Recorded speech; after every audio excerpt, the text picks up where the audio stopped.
உலகெங்கிலும் பறந்து விரிந்து வாழ்ந்து கொண்டிருக்கின்ற தமிழ் சொந்தங்களுக்கு இது உங்களுடைய ஜோதிட ஆசான் யூடியூப் சேனல் வழியாக உங்களை வரவேற்பதிலும் சந்திப்பதிலும் மிக்க மகிழ்ச்சி அடைகிறேங்க.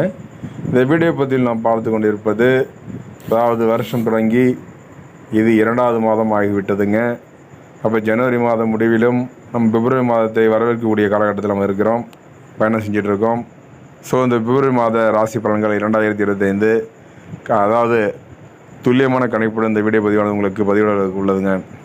இந்த வீடியோ பதிவில் எந்த ராசிக்கு நம்ம பார்க்க இருக்கிறோம், அதில் வரக்கூடிய 3 நட்சத்திரங்களுக்கும் துல்லியமாக பார்த்துட்டு இருக்காங்க. நம்மளுடைய சேனல் நீங்கள் பார்த்துட்டு இருக்க அனைவரும் என்ன பண்ணுங்கள், ஒரு லைக் பண்ணி உங்கள் சப்போர்ட்டை கொடுங்க.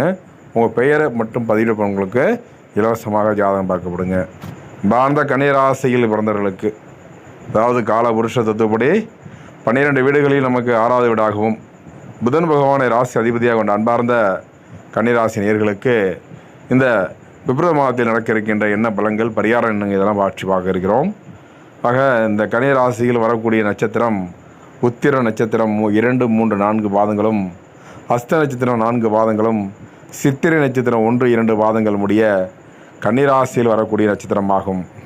அன்பார்ந்த கன்னிராசி நேயர்களுக்கு இந்த கிரகநிலையுடைய சஞ்சாரம், கிரகநிலை ஆராய்ந்து பார்த்தேமானால் முழு கணிப்புடன் உங்களுக்கு பெருமை வழங்கப்படுகிறது நம்முடைய சேனலில்.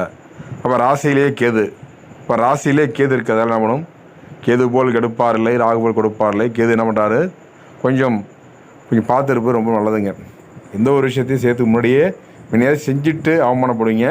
இப்போ செய்கிறதுக்கு முன்னாடியே ஆமாம் இதுக்கு போய் நீ என்ன பண்ண போகிற அப்படிங்கிற மாதிரி உங்களுக்கு ஒரு மட்டம் தட்டக்கூடிய காலகட்டம் நடக்குங்க. இப்போ பஞ்சமஸ்தானத்தில் சூரியன் புதன் சஞ்சாரம் செய்ய இருக்கிறார். உங்களுக்கு 5ஆம் இடத்தில் சூரியனும் சஞ்சாரம் செய்யிருக்கிறதால அரசு சார்ந்து கவர்மெண்ட் எக்ஸாம் உங்களுக்கு இந்த காலகட்டம் நல்லா இருக்க போதுங்க. மீண்டும் முயற்சி எடுக்கலாமா என்ற யோசனை இருக்கக்கூடிய அன்பார்ந்த கன்னிராசிகளுக்கு இந்த காலகட்டம் உங்களுக்கு அற்புதமான வாய்ப்பை பயன்படுத்தி கொண்டு உங்களுடைய அரசு கனவை நினைவாக்கும் பட்சத்தில் இந்த காலம் நல்லா இருக்குங்க. ஏன்னா பஞ்சமஸ்தானத்தில் சூரியனும் புதனும் சஞ்சாரம் செய்வது ரொம்ப சிறப்புங்க. ரண ரோகஸ்தானமான 6ஆம் இடத்துல சனி இருப்பதால் அடிக்கடி அதாவது ஜலதோஷம், இருமல், தும்மல், உடல்நல உபாதைகள், பிரச்சனைகள், அது மட்டும் இல்லாமல் கொஞ்சம் ஜுரம், இந்த மாதிரி காய்ச்சல், இந்த மாதிரியெல்லாம் உங்களுக்கு வர இருக்குதுங்க. கொஞ்சம் சற்று கவனமாக இருப்பது ரொம்ப நல்லது. அடிக்கடி உடல்நல சுப இல்லையோ என்று கொஞ்சம் என்ன பண்ணீங்க, ஓய்வு எடுக்கலாம் அப்படிங்கிற மாதிரி மைண்டில் ஓடிட்டு உங்களுக்கு சற்று கவனமாக இருப்பது நல்லதுங்க. கலஸ்திரஸ்தானம் என்பது சுக்கிரனுடைய ராகு சேர்ந்திருக்கிறாரு. உங்களுடைய 7ஆம் இடத்துல சுக்கிரன் ராகு சேர்ந்திருப்பதால் உங்களுக்கு கணவனிடத்தில் நல்ல ஒரு மதிப்பு மரியாதை உங்களுக்கு கிடைக்கிறதுங்க. அது மட்டுமல்லாமல் பாக்கியஸ்தானத்தில் குரு வக்ரம் பெற்றிருக்கிறார். இந்த பாக்கியஸ்தானம் என்பது உங்களுக்கு 9ஆம் இடத்துல பார்க்கிறார். அப்போ குருவுடைய பார்வை ஓடி போனக்கு 9 வரும்னா உங்களுக்கு நிற்கிறதே குரு 9 நிற்கிறாருங்க. சற்று கவனமாக இருப்பது ரொம்ப நல்லதுங்க. இப்போ தொழில் ஸ்தானம் என்று சொல்லக்கூடியது 10ஆம் இடத்துல செவ்வாய் இருக்கிறார். வீண் டென்ஷன், வீண் வாக்குவாதங்கள், எங்கே போனால் நமக்கு முடிய கிரகணம் நிற்கிறது, எதுலேயும் ஒரு ஒரு ஒரு பிடிப்பு இல்லாமல் வாழ்கிறது, இந்த மாதிரியான விஷயங்கள் எல்லாம் மாறுவதற்கான சூழல் வந்துட்டுங்க.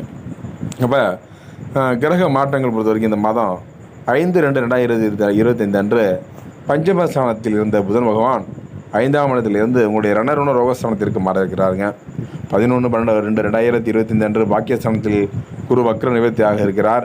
12/2/2025 அன்று பஞ்சமஸ்தானத்தில் இருந்த சூரிய ரண ரோகஸ்தானத்துக்கான உங்களுக்கு 6ஆம் இடத்துல கிரகநிலை மாற இருக்குதுங்க. 21/2/2025 அன்று தொழில் ஸ்தானத்தில் இருந்த செவ்வாய் வக்ர நிவர்த்தியாக இருக்கிறார். 26/2/2025 அன்று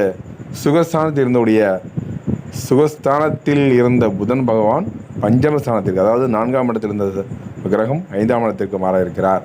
அப்போ அன்பார்ந்த கன்னிராசி நேயர்களுக்கு இந்த நீங்கள் ஆடம்பர வாழ்க்கையில் நாட்டமுடையவர், சிக்கனத்தை தாரக மந்திரமாக கொண்டு செயல்படக்கூடியவர்கள். இந்த மாதம் தனாதிபதி என்று சொல்லக்கூடிய சுக்கிர பகவான் சப்தமஸ்தானத்தை உச்சமாக சஞ்சரிப்பதால் பணவரத்தெல்லாம் அதிகரிக்க இருக்குதுங்க. மனக்குழப்பம் உண்டாக இருக்குதுங்க. பார்த்துருங்க, எதையும் ஒரு முறைக்கு பல முறை யோசித்து செய்வது நல்லது. சொத்து சம்பந்தமான காரிய தடைகள் விலகும். இது வரைக்கும் சொத்துல பிரச்சனை தான் உங்களுக்கு விலக இருக்கிறாங்க. ராசிநாதன் புதன், கன்னிராசிக்கு அதிபதி என்று சொல்லக்கூடிய புதன் பகவான், புதனுடைய சஞ்சாரம் பயணங்கள் முன் நன்மை தர இருக்குதுங்க. நீங்கள் ஏதாவது பயணம் செஞ்சுன்னா அது மூலமாக நன்மை வர இருக்குதுங்க. புதிய நண்பர்கள் கிடைக்க போகிறாங்க. தொலைதூரத்தில் இருந்து வரும் தகவல்கள் நல்லதாக இருக்க போகுது இந்த காலகட்டம். இதனால் வரைக்கும் உங்களுக்கு அடிமேல் அடி எல்லாமே உங்களை பயன்படுத்தியிருப்பாங்க. சரி, பயன்படுத்திட்டு அவங்கள தூக்கி துஷமாக தூக்கி எறிஞ்சிருப்பாங்க. இந்த மாதிரி தான் இது வரைக்கும் உங்களுக்கு ஓடிட்டுருக்கு. மன கஷ்டம், மன நிம்மதி இல்லை. ஒரு இடத்துக்கு போகிறோம், உங்களை வச்சுட்டு நல்லா வேலை பார்த்துட்டு சம்பளம் தரமாக அனுப்பிவிடுறோம். அந்தமாரி விஷயம்லாம் மாறப்போகுதுங்க உங்களுக்கு. இப்போ ராசிநாதனும் தொழில் ஸ்தானாதிபதியான புதன் பஞ்சம பூர்வ புண்ணிய ஸ்தானத்தில் உங்களுக்கு நட்புகரமாக சஞ்சாரம் செய்திருக்கிறார். அதனால் உங்களுக்கு என்ன ஆக போகுதுன்னா, தொழில் வியாபாரத்தில் இருந்த தொழில் நிலை மாறி முன்னேற்றம் உண்டாக இருக்குதுங்க. லாபம் அதிகரிக்கும். உங்களுடைய திறமைக்கு மதிப்பளிக்க போகிறார்கள். திறமையான பணியாளர்கள் அமைய போகிறாங்க. உத்தியோகத்தில் இருப்பவர்கள் திறமையாக செயல்பட்டு சாதக பலன்களை பார்க்க போகிறீங்க. இந்த காலகட்டம் சக பணியாளர்கள் உங்களுக்கு ஆதரவாக சப்போர்ட் ஆக போகிறாங்க. இதனால் வரைக்கும் உங்களுக்கு எந்த சப்போர்ட் இருக்குதுக்காதுங்க. இப்போ குடும்பாதிபதி பார்க்குறோம். 2ஆம் இடம் தனவாக்கு குடும்பஸ்தானம் சொல்லி 2ஆம் இடத்துக்குரியவர். குடும்பாதிபதி சுக்கிரன் உச்ச பலத்தால் குடும்பத்தில் இதமான சூழ்நிலை நிலவும். இப்போ துளாராசிக்கு அதிபதி யாருங்க? சுக்கிரன். அவங்க உச்சத்தில் அவங்க உட்காந்துருக்காரு. அதனால் என்ன பண்ணும், உங்கள் குடும்பத்தில் உங்களுடைய மதிப்புக்கு, அதாவது உங்களுடைய பேச்சுக்கு மதிப்பு இருக்குங்க. அப்போ என்ன சொல்கிறாரு, உங்களுடைய கருத்துக்களுக்கு எப்போவுமே மாற்று கருத்தே இருக்க போதில்லை இதுக்கப்புறம் அவருடைய காலகட்டம். இப்போ கணவன் மனைவிக்கிடையே மகிழ்ச்சி அதிகரிக்கும். குழந்தையுடைய செயல்பாடுகள் மன திருப்தி தர இருக்குதுங்க. வேடிக்கை வினோதங்கள் கண்டு கழிக்கும் உங்களுக்கு சூழ்நிலை ஏற்பட இருக்குதுங்க. சுப நிகழ்ச்சிகள் தங்க தடையின்றி நிலைக்கிறதுக்கான ஒரு சூழல் உருவாக இருக்குதுங்க. பெண்களுக்கு எப்படி இருக்க போகிறது, அதாவது கன்னியர் ராசியில் பிறந்த பெண்களுக்கு தொலைதூர தகவல்கள் மன மகிழ்ச்சி தருவதாக இருக்க போதுங்க. பயணங்களால் சாதகமான பலன்கள் கிடைக்கும். திருமணம் சம்பந்தமான முயற்சியில் வெற்றி கிடைக்கிறதுங்க. கலைத்துறையினருக்கு கண் நோய் ஏற்படுவது வாய்ப்பு இருக்குது. சற்று கவனமாக இருப்பது நல்லது. வேலை தவிர உணவு உண்ணும்படி நேரலாம். உங்களுக்கு அப்படி வரும்போது கொஞ்சம் உடலில் சற்று உபாதைகள் ஏற்படக்கூடிய காலகட்டம். தொழிலில் திடீர் போட்டிகள் இருக்கக்கூடியதுங்க. வீண் வார்த்தைகளை பேசுவதை தவிர்ப்பது நல்லது. கூடுதலாக உழைக்க வேண்டிய சூழ்நிலை இருக்குதுங்க. அரசியல் துறையினருக்கு எப்படிப்பட்ட பலன்கள், கன்னிராசி பலன்களுக்கு எப்படி போகிறது. அரசியல் துறையினருக்கு அதிகம் பணியாற்றுவதால் உடல் சோர்வடைய ஒரு காலகட்டம். இந்த காலகட்டம் ரொம்ப ரொம்ப ரொம்ப போட்டு ரொம்ப இது பண்ணிக்காதீங்க, ஸ்ட்ரெயின் பண்ணிக்காதீங்க, பார்த்துருங்க. மேலிடத்திடம் வீண் பேச்சுகளை தவிர்ப்பது நன்மை தரும். ஏதாவது வேண்டாத பிரச்சனையை தலை தூக்குவதற்கான ஒரு சூழல் உருவாக இருக்குதுங்க. சற்று கவனமாக இருப்பது நல்லது. யாரிடமும் வீண் சண்டையை தவிர்ப்பது நல்லது. பள்ளி மற்றும் கல்லூரி படிக்கக்கூடிய மாணவ செல்வங்களுக்கும் போட்டித் தேர்வு படிக்கக்கூடிய மாணவ செல்வங்களுக்கும் இந்த காலகட்டம் கல்வி தொடர்பான விஷயங்கள் சாதமாக முடிய இருக்குங்க. உங்களுடைய திறமையை வெளிப்படுத்துகிற சூழலும் இருக்குதுங்க. அப்போ முதல் நட்சத்திரம் உத்திர நட்சத்திர காலத்துக்கு எப்படி போகுது. உத்திர நட்சத்திர பிறந்தவர்களுக்கு 2, 3, 4 மாதங்கள் முடிய கன்னிராசி வரக்கூடிய நட்சத்திரமாகும். இந்த மாதம் உடல் ஆரோக்கியம் உண்டாகும். பணவரத்து திருப்தி இருக்குங்க. பயணங்கள் செல்ல நேரிடும். விருந்து நிகழ்ச்சிகள் கலந்து கொள்ளும் வாய்ப்பு உங்களுக்கு இருக்குதுங்க.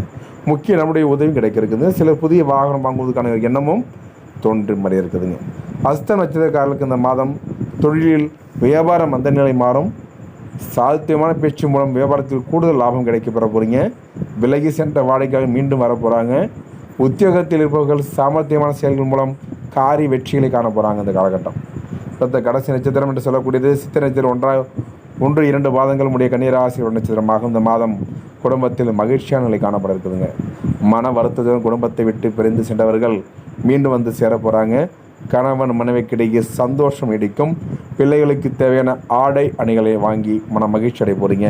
உங்களுக்கு பரிகாரத்தை பொறுத்தவரைக்கும் போது கன்னிராசி நண்பர்களுக்கும் வரக்கூடிய நட்சத்திரக்காரர்களுக்கும் பெருமாளுக்கு துளசி அர்ப்பணித்து வணங்க எல்லா நன்மை உண்டாகும், குறைகள் நீங்கும்.